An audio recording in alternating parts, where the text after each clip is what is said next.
मानहानि। मानहानि क्या है, इसके आवश्यक तत्व क्या हैं, मानहानि कब कारित की जा सकती है, किन परिस्थितियों में कोई किया गया कथन मानहानि नहीं होगी, मानहानि हम किस तरीके से कर सकते हैं, क्या किसी कागज़ पे लिख कर के मानहानि की जा सकती है या केवल बोल करके भी किसी की मानहानि की जा सकती है, क्या व्हाट्सएप पे मैसेज भेज करके भी किसी की मानहानि की जा सकती है, ईमेल करके मानहानि की जा सकती है, ट्विटर पर मैसेज डाल करके या और जो हमारे सोशल मीडिया के प्लेटफॉर्म हैं वहाँ पे मैसेज डाल के डिफेमेशन किया जा सकता है, क्या हम लोक सेवक की अगर निंदा करते हैं तो ये मानहानि है, क्या मजिस्ट्रेट या उस प्रक्रिया में इन्वॉल्व पक्षकारों के बारे में कुछ कहना मानहानि है, क्या किसी किताब के कंटेंट्स के आधार पर उसके लेखक के बारे में कुछ कहना मानहानि है, इत्यादि प्रश्नों की बात करेंगे हम लोग आज के इस वीडियो में। आप देख रहे हैं न्यायिक दृष्टि और मैं पवन। तो सबसे पहले स्टार्ट अगर हम लोग करें कि वास्तव में मानहानि क्या है या डिफेमेशन क्या है, तो डिफेमेशन जैसा कि इसका वर्ड देखने से ही पता चल रहा है कि डिफेम करना, यानी किसी को डिफेम करना, यानी उसकी फेम को क्षति पहुंचाना, हानि कारित करना, और इसी शब्द को हम लोग मानहानि के नाम से जानते हैं। और इस मानहानि का मतलब कि किसी की जो मर्यादा है समाज में, जो उसकी ख्याति है, जो उसकी इज्जत है, उसको क्षति पहुंचाना या हानि पहुंचाना, जिसे हम लोग अपनी भाषा में, सामान्य भाषा में कहते हैं किसी की इज्जत का बट्टा लगाना, उसको बेइज्जत करना। इन्हीं सेंस में हम लोग इसको सामान्य तौर पे देखते हैं, यानी किसी व्यक्ति की ख्याति को, जो दूसरों की निगाह में उसकी इज्जत है, उसको डाउन कर देना, गिरा देना, क्षति कारित कर देना, इसी बात को हम लोग डिफेमेशन या मानहानि के नाम से जानते हैं। अब अगर हम लोग बीएनएस में बात करें कि इसको कहाँ कैसे परिभाषित किया गया है, किस रूप में इसको देखा गया है, तो बीएनएस की धारा 356 में, यानी आईपीसी में धारा थी 499 और आईपीसी में 500 धारा थी दंड के लिए। यहाँ पे धारा 356 में ही उसके उपधारा 1 में परिभाषा और उपधारा 2, 3, 4 में दंड की व्यवस्था की गई है। तो अब इस रूप में अगर हम देखें तो यहाँ पे क्या कहा जा रहा है इसके बारे में कि किसी व्यक्ति के बारे में कुछ पब्लिश करना जो गलत हो और जिससे उसकी जो क्रेडिट है, उसकी जो ख्याति है वो डाउन हो जाए, उसी बात को हम लोग डिफेमेशन के नाम से जानते हैं। Offence of harming the reputation of person, यानी किसी व्यक्ति की ख्याति को डाउन करना, क्षति पहुंचाना। A publishes a fabricate article claiming B is involve a financial fraud, यानी किसी व्यक्ति के बारे में ये कहना कि वो किसी आर्थिक षड्यंत्र में शामिल था या किसी भ्रष्टाचार में लिप्त था, तो ये उस व्यक्ति, और ये बात झूठी है, तो उस व्यक्ति की मर्यादा को समाज में गिराएगी और इसलिए ये अपने आप में मानहानि है। और इस मानहानि के संदर्भ में कुछ वैधानिक अपवाद हैं, जहाँ की आपके कथन के द्वारा उस व्यक्ति की मान की हानि हो सकती है, लेकिन इसके बाद भी आपके द्वारा मानहानि का अपराध नहीं कारित किया गया माना जाएगा, यानी आपको क्षम्य किया जाता है। तो उन सारी बातों की चर्चा हम लोग करेंगे। तो सबसे पहले अगर इसके इंग्रेडिएंट्स की हम लोग बात करें तो इसमें जो इंग्रेडिएंट्स दिए गए हैं, क्या क्या इंग्रेडिएंट्स हैं। सबसे पहला, किसी व्यक्ति के ऊपर लांछन लगाया जाना। तो लांछन यानी imputation, there must be an imputation concerning a person, यानी किसी व्यक्ति से संबंधित कोई लांछन लगाया जाए। अब जो एक वर्ड यहाँ पे यूज़ हुआ है पर्सन, तो इस पर्सन में वो व्यक्ति कंपनी भी हो सकती है, यानी कि विधिक व्यक्ति भी हो सकता है, प्राकृतिक व्यक्ति भी हो सकता है, कंपनी, समूह व्यक्तियों का, किसी के या संघ है कोई, यानी कि मैं कहूँ कि मान लीजिए हम अधिवक्ता बंधु हैं, तो आपने किसी बार के बारे में कोई बात कही तो वो भी मानहानि हो सकता है। किसी कंपनी की रेपुटेशन आप खराब कर रहे हैं, उसकी आर्थिक उसके ऊपर आर्थिक प्रभाव पड़ेगा या उसकी जो गुडविल है वो खराब होगी, तो भी ये हो जाएगा। या व्यक्तियों के किसी समूह पे, जैसा कि हम लोग अगर बात करें तो जब भी हम लोग लॉ में बात करते हैं तो पर्सन का मतलब है लीगल एंड नेचुरल, दोनों पर्सन इसमें शामिल हो जाते हैं। तो इसका मतलब वही कि कंपनी, एसोसिएशन और व्यक्तियों का समूह सभी शामिल है। और दूसरा जो एक शब्द है यहाँ पे इम्पुटेशन, यानी लांछन, इनके विरुद्ध आप कोई गलत बयान दे रहे हैं, और वो बयान लिखित, मौखिक, कुछ भी हो सकता है। नीचे वही बात की जा रही है। अब ओरल, रिटन स्टेटमेंट और रिप्रेजेंटेशन, ये किसी भी रूप में हो सकता है, लिखित, मौखिक, सिंबॉलिक, साइन यानी इशारा भी आप करके कर सकते हैं, विजिबल रिप्रेजेंटेशन यानी कि वीडियो हो सकता है या कार्टून बना करके हो सकता है या किसी भी माध्यम से हो सकता है। इवन सोशल मीडिया के प्लेटफॉर्म पे आप इलेक्ट्रॉनिक रूप में भी ऐसा करके मानहानि किसी की कर सकते हैं। पब्लिकेशन और कम्युनिकेशन, यानी कि आपके द्वारा कुछ गलत बोला जाना, लिखा जाना या प्रिंट किया जाना ही सफिशिएंट नहीं है जब तक कि आप उसे दूसरों की निगाह में न लाएं या दूसरों की जानकारी में न लाएं। इसका मतलब कि जैसे मान लीजिए कि मैंने कुछ लिखा किसी दूसरे व्यक्ति के बारे में, पीड़ित के बारे में, और लिख करके अपने दराज में रखा कि बाद में इसको पब्लिश करूंगा, तो जब तक वो दराज में रखा हुआ है तब तक वो मानहानि नहीं है। इसी तरह से मैं किसी को लेटर भेजता हूँ, लेटर उस तक नहीं पहुँचता है, तो वो भी अपने आप में मानहानि नहीं है। इसका मतलब सीधा सा है कि केवल पीड़ित और अभियुक्त के बीच में अगर जानकारी सीमित रह जाती है तो ये अपने आप में मानहानि नहीं होगी, जब तक कि किसी तीसरे व्यक्ति की जानकारी में ये बात न पहुंचे। और ऐसा क्यों हो रहा है? क्योंकि मानहानि का मतलब ही है कि दूसरों की निगाह में किसी व्यक्ति की क्षति को खराब करना।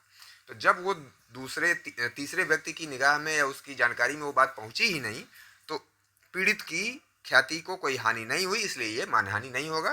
तो इसीलिए इसका ये मेन इंग्रेडिएंट्स है कि कही गई बात या बोली गई बात या रिप्रेजेंटेशन दूसरों के जानकारी में पहुंचना आवश्यक है, जिसको हम लोग पब्लिकेशन यानी प्रकाशन या संसूचित करने के नाम से जान रहे हैं।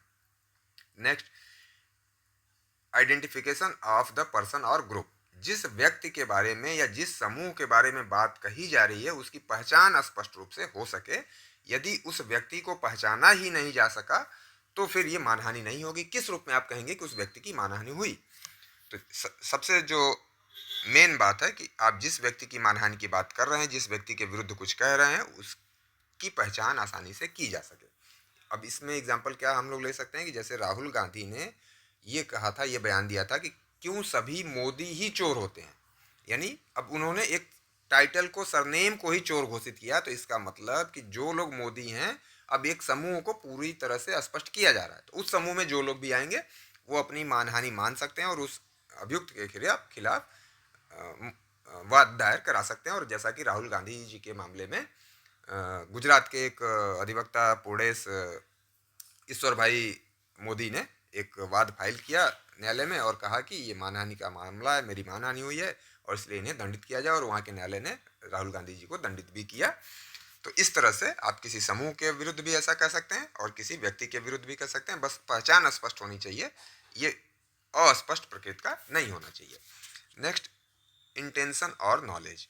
और ये कहे जाने के पीछे आपका आशय भी हो या आपको ज्ञान हो कि उस व्यक्ति की मानहानि हो सकती है, या आपको विश्वास हो कि मेरे ऐसे कहने से उस व्यक्ति की ख्याति को नुकसान पहुंच सकता है। तो ये या तो आपका स्पष्ट आशय हो या ज्ञान हो या आपको विश्वास हो कि ऐसा मेरे कहने से या मेरे करने से या पब्लिश करने से किसी व्यक्ति की ख्याति की हानि हो सकती है। दिस रिफ्लेक्ट्स मेंसरिया, यानी यही उसकी मेंसरिया है। और कार्य आप क्या कर रहे हैं? बोल रहे हैं, कह रहे हैं, तो यानी एक्टस रियस है। कहना, बोलना, पब्लिश करना, ये एक्टस रियस हो गया। और आपकी नॉलेज, इंटेंशन या आपका विश्वास, यही इसमें मेंसरिया का पार्ट है। Next, harm to reputation in the estimation of others, यानी दूसरों की निगाह में ख्याति की क्षति पहुंचना, ये उसका परिणाम आप कह सकते हैं कि जो आपने ऊपर कार्य किए हैं उससे व्यक्ति की क्षति को धूमिल किया जा सके या नुकसान पहुंच सके, तब हम मान लेंगे कि मानहानि उस व्यक्ति की हो गई। The imputation must actually harm और lower the reputation of the person in the estimation of others, यानी दूसरों की निगाह में उसकी मर्यादा गिर जाए। This is an objective test, यही एक इसका मेन ऑब्जेक्टिव टेस्ट है कि क्या उस व्यक्ति के द्वारा कहे गए, लिखे गए या रिप्रेजेंटेशन से उस व्यक्ति की या किसी व्यक्ति की मान की हानि हो सकती थी। तो यही टेस्ट अगर पूरा हो पा रहा है तो मान लिया जाएगा कि अभियुक्त मानहानि के लिए दोषी है। ए statement is defamatory only if it hurts a person standing before society, यानी समाज के समक्ष जो उसकी ख्याति है वो डाउन हो जाए। Telling a third party that she is thief, यानी चोर कह रहा है किसी व्यक्ति को और वास्तव में चोर नहीं है, तो स्वाभाविक रूप से उसकी ख्याति गिर जाएगी। अब इसके अंदर पनिशमेंट की क्या व्यवस्था की गई है? मानहानि के लिए पनिशमेंट क्या हो सकता है? तो जैसा कि मैंने पहले ही कहा कि धारा 356(1) में इसको परिभाषित किया गया है और उसके 56(2), 3, 4 में उसको दंड देने की व्यवस्था की गई है, यानी दंडनीय बनाया गया है। तो इसके लिए जो पनिशमेंट की व्यवस्था की गई है वो सादा कारावास होगा 2 वर्ष तक का, या जुर्माना, या दोनों दिया जा सकता है। या जो नया पनिशमेंट जोड़ा गया है कम्युनिटी सर्विस, तो ये कम्युनिटी सर्विस भी दी जा सकती है। इन सभी को न देते हुए कम्युनिटी सर्विस दी जा सकती है इसके लिए। और कम्युनिटी सर्विस का जो वर्णन स्पष्ट रूप से किया गया है आपके बीएनएस में, कुल 6 जगहों पर स्पष्ट रूप से किया गया है। बाकी न्यायालय अपने विवेकाधिकार के अनुसार, यानी उच्च न्यायालय, सर्वोच्च न्यायालय तो देते रहे हैं पहले से भी। यहाँ पे जब बीएनएस में ये बात नहीं की गई थी, यानी मजिस्ट्रेट आपको 6 जगह पे स्पष्ट रूप से अधिकार दे दिया गया है। तो उनमें से एक आपका डिफेमेशन है, और 356(2) में कम्युनिटी सर्विस की बात की गई है, और इसकी जो उपधारा 3 और 4 में कम्युनिटी सर्विस की बात नहीं की गई है। तो ये प्री के पॉइंट ऑफ व्यू से आपको थोड़ा सा ध्यान रखना है। और जिन लोगों को किसी एग्जामिनेशन में, मेंस में लिखना है, जैसे यूनिवर्सिटी में आपको लिखना है, यानी कि एलएलबी के एग्ज़ाम में, बीएलएलबी के एग्ज़ाम में, या मेंस में आप जुडिशरी के एपीओ के एग्ज़ाम में लिखना चाहते हैं, तो फिर इतना आपको उपधाराओं का ध्यान करना आवश्यक नहीं है। लेकिन प्री में आपको थोड़ा सा ध्यान रखना होगा कि इस तरह से आपसे पूछा जा सकता है। अब इसके बाद पब्लिकेशन, यानी किसी ने कोई बात कही है, उसी को किसी अखबार में या किसी मीडिया में आप पब्लिश करते हैं, तो उसके लिए अलग दंड की व्यवस्था की गई है, लेकिन दंड बिल्कुल समान है। और केवल कम्युनिटी सर्विस को इसमें अलग से स्पष्ट रूप से लिखा नहीं गया है। इसी तरह से किसी प्रकाशित की हुई वस्तु को आप बेचते हैं या बेचने का प्रयास करते हैं, तो वहाँ भी आपको सेम वही दंड 2 वर्ष तक और फाइन या दोनों दिया जा सकता है। कम्युनिटी सर्विस का उल्लेख यहाँ पे भी नहीं किया गया है। अब अगर हम बात करें कि the offence is non cognizable, bailable and tribal by court of session और जेएमसी या जेएमएफसी, यानी जुडिशियल मजिस्ट्रेट फर्स्ट क्लास के द्वारा इसका विचारण किया जा सकता है। तो यहाँ पे अब आपको 2 कैटेगरी बनानी है। यदि आप जुडिशरी के लिए या एपीओ वगैरह के लिए या किसी भी लॉ के एग्ज़ाम के लिए प्रिपरेशन करना चाहते हैं, तो यहाँ थोड़ा सा ध्यान रखना पड़ेगा आपको कि यदि अपराध किसी लोक सेवक, राष्ट्रपति, राज्यपाल, मंत्री वगैरह के खिलाफ किया गया है, तब इसका ट्रायल कोर्ट ऑफ सेशन के द्वारा किया जाएगा, यानी सत्र न्यायालय के द्वारा। और सामान्य व्यक्ति के खिलाफ किया गया है तो जुडिशियल मजिस्ट्रेट फर्स्ट क्लास के द्वारा विचारण किया जाएगा। और सभी मामलों में ये बेलेबल होगा, यानी जमानती होगा, और असंज्ञेय अपराध होगा, यानी बिना वारंट के किसी व्यक्ति को गिरफ्तार नहीं किया जा सकता मानहानि के अपराध के लिए। इसके साथ ही जैसा कि मैंने कहा कि राष्ट्रपति, राज्यपाल या मंत्री वगैरह या लोक सेवक का मामला होगा, तो ये लोक अभियोजक के द्वारा इस मामले को सत्र न्यायालय के समक्ष पेश किया जा सकता है, परिवाद के माध्यम से, लिखित परिवाद के माध्यम से, और ये सेशन न्यायालय द्वारा डायरेक्ट सुना जाता है। और अगर वो व्यक्ति, यानी जो लोक सेवक है या जो उच्च पदों पे लोग आसीन हैं, वो चाहें तो सीधे भी अपने मामले को कोर्ट में लेके जा सकते हैं। तो ये थोड़ा सा यहाँ पे आपको ध्यान रखना पड़ेगा कि किसके द्वारा विचारण हो रहा है, इसका ऑफेंस का नेचर क्या है। तो ये नॉन कॉग्निजेबल और जमानती अपराध होता है। Exceptions to defamation under BNS, safeguard and defence, यानी कि अपराध तो है, हमने जैसा बात की कि धारा 356(1) में इसे अपराध घोषित किया गया है, लेकिन अब यहीं पे प्रश्न उत्पन्न होता है कि संविधान के आर्टिकल 19 में, यानी अनुच्छेद 19 में, सभी व्यक्तियों को अभिव्यक्ति की आज़ादी दी गई है, अपने विचारों को, अपने मत को प्रकट करने की स्वतंत्रता सभी व्यक्तियों को, यानी नागरिकों को ये स्वतंत्रता मिली हुई है। तो एक तरफ संविधान ने व्यक्तियों, यानी व्यक्ति वर्ड में यूज़ कर रहा हूँ तो आप नागरिक ही समझें, क्योंकि ये अनुच्छेद 19 नागरिकों के लिए मिला हुआ है। तो हमारे नागरिक एक तरफ बोलने के लिए स्वतंत्र हैं, और दूसरी तरफ बीएनएस की धारा 356 कह रही है कि अगर आप कुछ गलत बोलेंगे तो हम आपको पनिश करेंगे। तो इसका मतलब दोनों में कंट्राडिक्शन हो रहा है। लेकिन एक्चुअली आप देखें तो अनुच्छेद 19 का ही जो खंड 2 है वो क्या कह रहा है कि इस पे रिस्ट्रिक्शंस लगाए जा सकते हैं। देश की स्वतंत्रता, अखंडता, इवन मानहानि वर्ड वहाँ पे जोड़ा गया है, न्यायालय की अवमानना, अपराध उद्दीपन, ये सारी बातें वहाँ पे लिखी हुई हैं। तो इसका मतलब जो स्वतंत्रता का अधिकार, हमें बोलने का अधिकार, अभिव्यक्ति का अधिकार वहाँ पे मिला हुआ है, वो subject to the some restrictions, यानी कुछ निर्बंधनों के अधीन है। और कभी भी अधिकार एब्सोल्यूट नहीं होता है, बल्कि वो हमेशा ड्यूटीज़ के साथ ही उपलब्ध होता है। तो उसी सेंस में हमें यहाँ देखना है, और कोर्ट ने बहुत से जजमेंट में अपनी ये बात कही भी है कि स्वतंत्रता, यानी अभिव्यक्ति की स्वतंत्रता और मानहानि के बीच संतुलन बनाने की आवश्यकता है। और इसी बात को रखते हुए जजमेंट्स में दोनों को कॉन्स्टिट्यूशनल ठहराया गया।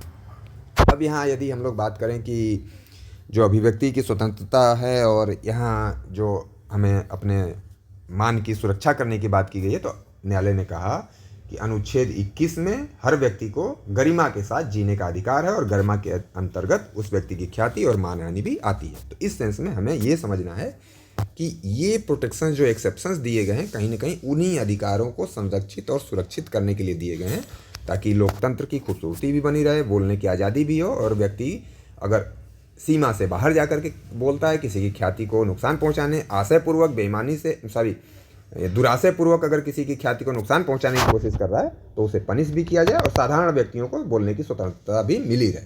तो उसी सेंस में ये आपके 10 एक्सेप्शंस यहाँ पे दिए गए हैं और 10 एक्सेप्शंस को हम लोग इलस्ट्रेशन के साथ समझेंगे, पढ़ेंगे कि किन किन मामलों में आपके द्वारा बोली गई बात से व्यक्ति की मान हानि यानी ख्याति को नुकसान तो पहुंच रहा होगा, लेकिन वो बात सत्य होगी और लोगों के या लोक कल्याण के हित में होगी, तो वो मानहानि नहीं होगी। तो सबसे पहले अगर स्टार्ट करते हैं हम लोग, सबसे पहला जो एक्सेप्शन आपका है ट्रूथ फॉर पब्लिक गुड, यानी कि आप सत्य बात लोक कल्याण के लिए कह रहे होंगे तो ये मानहानि नहीं होगी। यानी कि reporting corruption allegations against a public official backed by document, यानी तथ्यों के साथ आप सही बात का लांछन लगा रहे हैं किसी व्यक्ति के ऊपर और देश हित में, जैसा कि 2G घोटाला, कोयला घोटाला या किसी तरह का सरकारी घोटाला हो, किसी लोक सेवक के बारे में कोई बात आप कह रहे हो और वो तथ्यों के साथ हो, तो वो मानहानि नहीं होगी। Opinion in good faith about public servant, यानी लोक सेवक के आचरण के बारे में, उस आचरण से संबंधित आप अपनी राय व्यक्त कर रहे होंगे तो ये भी मानहानि नहीं होगा। जैसे मान लीजिए एक पुलिस ऑफिसर है और पुलिस ऑफिसर ने किसी व्यक्ति को गिरफ्तार किया, उसको टॉर्चर किया या उस तरह का कोई बिहेव किया, तो आप ये कह रहे हैं कि ये जो दरोगा जी हैं इनके व्यवहार से ऐसा लगता है कि ये अच्छे आदमी नहीं हैं, या ये इनके व्यवहार से लगता है, इनके आचरण से ऐसा लगता है कि ये भ्रष्ट व्यक्ति हैं। तो उनके आचरण को दिखाते हुए उनकी अगर चरित्र के बारे में आप कुछ कह रहे होंगे तो आचरण तक सीमित जहाँ तक आपका कथन होगा वहाँ तक वो मानहानि नहीं होगा। लेकिन अगर आप आचरण से बाहर जाके उनके बारे में कुछ कहेंगे तो ये मानहानि का पार्ट बन सकता है। ओपिनियन ऑन पब्लिक क्वेश्चंस, यानी लोग जो प्रश्न हैं उनके बारे में भी कोई बात व्यक्त करना, राय व्यक्त करना, ये अपने आप में मानहानि नहीं होगा। जैसे अन्ना आंदोलन चल रहा था, देश की जो उस समय की सरकार थी, उस समय की सरकार के बारे में आलोचना की जा रही थी, लोग मंच साझा कर रहे थे, मंच की अध्यक्षता कर रहे थे, भाषण दे रहे थे, तो और उसमें जो लोग पार्टिसिपेट कर रहे थे वो किसी भी रूप में अपने आप में मानहानि नहीं था और किसी को मानहानि के लिए दंडित भी नहीं किया गया। तो लोक प्रश्न के मामले पर भी किसी तरह का मत व्यक्त करना मानहानि नहीं है। रिपोर्ट्स ऑफ कोर्ट्स प्रोसीडिंग, अब यहाँ पे एक ध्यान देने वाली बात है कि जो ये 10 अपवाद हैं मानहानि के, इन 10 में सभी जगह आपको सद्भावपूर्वक वर्ड मिलेगा, केवल 2 को छोड़ करके। यानी पहला और चौथा अपवाद है, यहाँ सद्भाव नहीं भी आपका है तो भी आप एग्जेम्प्टेड हैं। बाकी 8 में 2 से लेकर के 10 तक में, यानी पहला एग्जेम्प्टेड है, यहाँ सद्भाव की आवश्यकता नहीं है, और चौथा, इन 2 को छोड़ करके बाकी सब में सद्भाव होना चाहिए। सद्भाव वर्ड आपको देखना है, प्री के पॉइंट ऑफ व्यू से सद्भाव यहाँ पे होना चाहिए। जहाँ अगर आप ऑप्शन में आपको मिलता है कि सद्भाव के साथ या फिर सद्भाव वर्ड नहीं है, तो उस सेंस में मैं कह रहा हूँ कि आपको ध्यान रखना है कि 8 अपवादों में सद्भाव होगा, तभी आपको एग्जेम्पशन मिलेगा। रिपोर्ट्स ऑफ कोर्ट प्रोसीडिंग्स, यानी जो न्यायालय की प्रक्रिया है, चाहे वो पूरी हो चुकी हो या प्रक्रिया चल रही हो, उसके बारे में अगर आप सही प्रकाशित करते हैं तो उसके लिए भी आपको मानहानि के लिए दोषी नहीं ठहराया जा सकता है, भले ही उसकी वजह से किसी की ख्याति को क्षति पहुँच रही हो। Next, opinion on merits of decide cases, यानी कोई केस डिसाइड हो गया तो उस निर्णय के बारे में अगर आप मेरिट पे, उसके गुण पे, उसके अवगुण के आधार पे आप क्रिटिसाइज कर रहे हैं उस निर्णय को, तो भी आप मानहानि के लिए उत्तरदायी नहीं होंगे। इसी तरह से उसी न्यायालय के निर्णय में जो पक्षकार शामिल थे, यानी साक्षी, पीड़ित, अभियुक्त के कंडक्ट के बारे में आप कुछ कह रहे होंगे तो वो भी मानहानि नहीं होगा। जैसे मान लीजिए कि उस मामले में साक्षी था एक व्यक्ति ए, और ए ने एक जगह पे स्टार्टिंग में कहा अपनी मुख्य परीक्षा में कि मैंने देखा कि बी जो है सी को गोली मार रहा था, और बाद में अपने क्रॉस एग्जामिनेशन में वो कह रहा है कि मुझे याद नहीं है कि बी ने मारा या डी ने मारा, मैं सही से देख नहीं पाया था। तो इसका, और इसी आधार पे कोई व्यक्ति अगर ये कहे कि ए व्यक्ति जिसने साक्ष्य दिया इस प्रकार का, इसका मतलब ये सही व्यक्ति नहीं होगा, इसके साक्ष्य से को देखने से ऐसा लगता है। तो अगर विटनेस के कंडक्ट के आधार पे कोई व्यक्ति विटनेस की शिकायत कर रहा है या उसके पक्षकारों के कंडक्ट के आधार पे कोई शिकायत कर रहा है तो ये भी मानहानि नहीं होगा। अब नेक्स्ट छठा exception, express any opinion respecting the merits of any performance, यानी कि आप डांस कर रहे हैं, आप बुक लिख रहे हैं, आप गाना गा रहे हैं, या इस तरह पब्लिक प्लेटफॉर्म पे कुछ भी परफॉर्म कर रहे हैं और उस परफॉर्मेंस के आधार पे आपके बारे में कोई व्यक्ति कुछ कह रहा होगा तो वो भी डिफेमेशन की कैटेगरी में नहीं आएगा। जैसे एक बुक लिखी हुई है और बुक पढ़ करके एक व्यक्ति कहता है कि इस बुक में जो बात लिखी गई है उससे ये पता चल रहा है कि इसका लेखक जो है वो अच्छा आदमी नहीं लगता है, तो इस कहने से ये मानहानि नहीं होगा। लेकिन अगर इसका उल्टा आप कहें कि ये जो बुक है इसके लेखक को मैं जानता हूँ, वो व्यक्ति अच्छा नहीं था इसलिए अच्छी बुक लिख ही नहीं सकता। यानी अब इस बुक के बारे में जो लिखी गई बातों के आधार पर उसका डिसीजन आप नहीं कर रहे हैं, बल्कि पहले उस पीड़ित के चरित्र का उल्लेख आप करते हुए बुक की गुणवत्ता की बात कर रहे हैं, तो यहाँ पे ये डिफेमेशन हो जाएगा। तो बुक में लिखी गई बात या उसके गाने के आधार पे, उसके डांसिंग के आधार पे तब आप उसके चरित्र के बारे में कुछ कहेंगे तो ये डिफेमेशन नहीं होगा, और उल्टा उसके चरित्र को पहले देखेंगे बाद में उसके प्रदर्शन को देखेंगे तब ये डिफेमेशन का मामला बन जाएगा। Any sensor by lawful authority, sensor जैसा कि आप बिल्कुल इस शब्द से परिचित हैं, सेंसर बोर्ड, तो इसका मतलब सेंसर बोर्ड को प्राधिकार है कि वो फिल्मों की शिकायत करता है, उसमें से काट छांट करता है। तो उसी तरह से आपको देखना है कि कोई पेरेंट है, कोई टीचर है, कोई मास्टर है, यानी मालिक है, स्वामी है, तो अपने अंडर में आने वाले व्यक्तियों की वो निंदा कर सकता है। पेरेंट अपने बच्चे की निंदा कर सकता है, टीचर स्टूडेंट की कर सकता है, मास्टर अपने सर्वेंट की कर सकता है, तो वो मानहानि की कैटेगरी में नहीं आएगा। Good faith acquisition of lawful authority, यानी उचित प्राधिकार रखने वाले व्यक्ति से शिकायत करना भी मानहानि नहीं है। यानी जहाँ ये आपने देखा कि पेरेंट, टीचर और मास्टर खुद अपने अंडर में आने वाले व्यक्तियों की शिकायत कर रहे थे, अब उल्टा हो जाएगा कि दूसरे व्यक्ति आकर के उसी पेरेंट, उसी टीचर, उसी मास्टर या मजिस्ट्रेट से शिकायत करेंगे तो वो भी मानहानि नहीं होगा। यानी कोई व्यक्ति किसी पिता से उसके बच्चे की शिकायत कर रहा हो, स्वामी से उसके सेवक की शिकायत कर रहा हो, या किसी घटना दुर्घटना के बारे में कोई व्यक्ति मजिस्ट्रेट से जाकर के परिवाद करता है, तो अभियुक्त के विरुद्ध वो मानहानि नहीं होगा। प्रोटेक्शन ऑफ इंटरेस्ट, यानी कोई व्यक्ति अपने हित की सुरक्षा के लिए अगर कोई बात कह रहा है, सही बात कह रहा है, तो वो भी अपने आप में मानहानि नहीं होगा। जैसे एक दुकानदार है, अपने मैनेजर को वो सतर्क कर रहा है कि फला व्यक्ति को, यानी ए व्यक्ति को सामान तब तक मत देना जब तक वो पैसे नगद ना दे दे, क्योंकि उस व्यक्ति की साख अच्छी नहीं है भुगतान की, तो ये भी मामला मानहानि नहीं होगा। कासन इन गुड फेथ, यानी कासन वो क्या कह रहा है, सावधानी बरत रहा है सद्भावपूर्वक किसी के हित को सुरक्षित करने के लिए या अपने हित को सुरक्षित करने के लिए, तो वो भी मानहानि नहीं होगा। ए bonafide Kasan to protect someone, अब इसका एग्जाम्पल क्या है कि अपने मित्र को या किसी संस्था को वो सावधान कर रहा है कि फला व्यक्ति से सतर्क रहना। यानी अब मैं बात कहूँ कि मान लीजिए कि मैं किसी संस्थान में काम कर रहा हूँ और वहीं कोई व्यक्ति अप्लाई करता है अपॉइंटमेंट के लिए। मान लीजिए ए आता है अपॉइंटमेंट के लिए, उसी संस्थान में अपॉइंटमेंट चाहता है, और ए व्यक्ति को मैं पहले से जानता हूँ, तो अपॉइंटमेंट में मान लीजिए मैं अपने बॉस से कहता हूँ कि थोड़ा सा ए के बारे में जानकारी ले लीजिएगा, मेरी जानकारी में तो ये बहुत अच्छा व्यक्ति नहीं है। या फिर मान लीजिए उस संस्थान में ऐसे कार्य किए जाने हैं ए के द्वारा जिससे कि बहुत लोगों को क्षति पहुंच सकती हो, तो मैंने बॉस को सावधान किया कि आप थोड़ा सा ए के बारे में जानकारी ले लीजिएगा। तो इसका मतलब कि मैं बॉस के या संस्थान के हित में ऐसी बात कह रहा हूँ, सावधान कर रहा हूँ उनको, तो ये अपने आप में डिफेमेशन नहीं होगा अगर ये सही बात होगी। अब इसके इलस्ट्रेशंस की कुछ बात की जाए तो जैसा कि हम लोगों ने ऊपर एग्जांपल्स लिए थे, वही सारी बातें अब यहाँ पे भी इलस्ट्रेशंस के रूप में दी हुई हैं। अब केस लॉ की बात की जाए तो दिल्ली हाई कोर्ट ने कन्विक्शन, जो मेधा पाटेकर ने दिल्ली के एलजी के बारे में कुछ बातें कही थी, तो उनके लिए डिफेमेशन को हेल्ड किया। सुब्रमण्यम स्वामी वर्सेज यूनियन ऑफ इंडिया, ये 2016 का केस है, और इसमें मेन जो बात थी कि उस समय चैलेंज किया गया था, यानी उस समय की धारा 499 आईपीसी को अनकॉन्स्टिट्यूशनल डिक्लेयर करने की बात की गई थी। उसी आर्टिकल 19 के आधार पे, जैसा कि हम लोगों ने स्टार्टिंग में अभी चर्चा की है, तो सुप्रीम कोर्ट ने इसे कॉन्स्टिट्यूशनल डिक्लेयर किया। और वही जो ऊपर मैंने बातें की कि आर्टिकल 19, आर्टिकल 21 और इस धारा 499 का सामंजस्य बनाते हुए न्यायालय ने कहा कि दोनों अपने अपने आप में अलग अलग उनका क्षेत्राधिकार है, और दोनों तरीके से दोनों अधिकारों को बने रहना चाहिए। यानी ख्याति की भी सुरक्षा होनी चाहिए और बोलने की आज़ादी भी होनी चाहिए। Shreya Singhal versus union of India, ये 2015 का मामला है। यहाँ भी 2 बच्चियों को गिरफ्तार कर लिया गया था आईटी एक्ट की धारा 66A के अंतर्गत। तो सुप्रीम कोर्ट ने धारा 66A को ही अनकॉन्स्टिट्यूशनल डिक्लेयर कर दिया, और न्यायालय ने कहा कि यहाँ पे जो इस शब्द को परिभाषित किया गया है वो अपने आप में स्पष्ट नहीं है, इसलिए किसी भी व्यक्ति को अनावश्यक रूप से प्रताड़ित किया जाएगा, किसी व्यक्ति की अभिव्यक्ति की आज़ादी खतरे में पड़ेगी इसकी वजह से, इसलिए इसे अनकॉन्स्टिट्यूशनल डिक्लेयर किया गया था। अब अगर इस तरह के वीडियो आपको अच्छे लगें तो आप चैनल को सब्सक्राइब कर लें और शेयर करें, लोगों के साथ इसको साझा करें, लाइक करें, और अपना सुझाव आप कमेंट बॉक्स में दें ताकि हम आगे आपके लिए उस तरह का वीडियो बना सकें। या इसमें अगर इस वीडियो में कोई सुझाव आप देना चाहते हैं तो इस वीडियो के बारे में भी बताएं। आपके जो सुझाव हैं वो आमंत्रित हैं। Most welcome. धन्यवाद।